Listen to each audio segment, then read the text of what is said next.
সহজে জাপানি ভাষা। চলুন শুরু করা যাক। タムさんが来てもうすぐ1年ですね。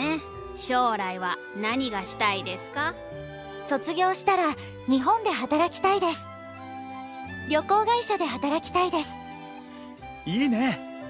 日本の魅力をいっぱい伝えてくださいね。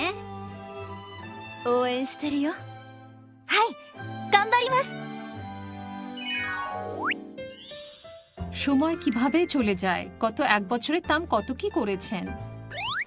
এইসব অভিজ্ঞতা তাকে লক্ষ্যের দিকে নিয়ে যাবে। আজ আমরা বিশেষ কোনো পরিস্থিতিতে ভবিষ্যতে আপনি কি করতে চান তা ব্যাখ্যা করতে শিখব। তাম বলেন, সোৎসুগিও শিতারা নিহন্দে হাতারাকিতাই দেশু। প্রথমে ক্রিয়াপদটি যাতে তা দিয়ে শেষ হয় সেই রূপে পরিবর্তন করুন।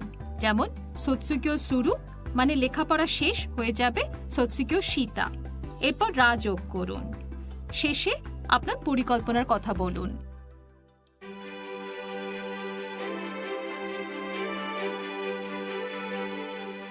卒業したら海外で働きたいです。国に帰ったら日本食のレストランを開きたいです。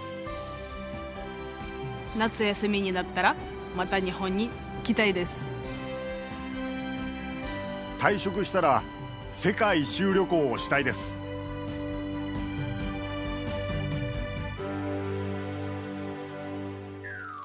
ভাবতেই পারছি না যে আমরা অনুষ্ঠানের শেষ পর্বে চলে এসেছি।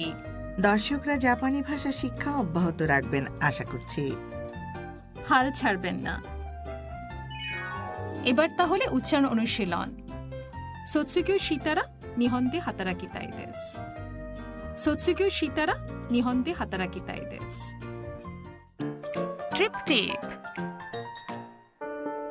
বিভিন্ন মৌসুমে জাপানের ভিন্ন ভিন্ন রূপ দেখতে পাওয়া যায়। যেমন বসন্তকালে কিয়োটোতে হালকা গোলাপি রঙের চেরি ফুল সর্বত্র দেখা যায়। গ্রীষ্মে পিতৃপুরুষদের আত্মার উদ্দেশ্যে প্রদীপ জ্বালানো হয়। শরৎকাল নিয়ে আসে চমৎকার সব রঙের বাহার। শীতে শুভ্র রঙে ঢেকে যায় সমস্ত জায়গা। জাপানে যে প্রান্তে যে সময় থাকুন না কেন মন প্রাণ ভরে ওই মুহূর্ত উপভোগ করুন। এবারের কাঞ্জি।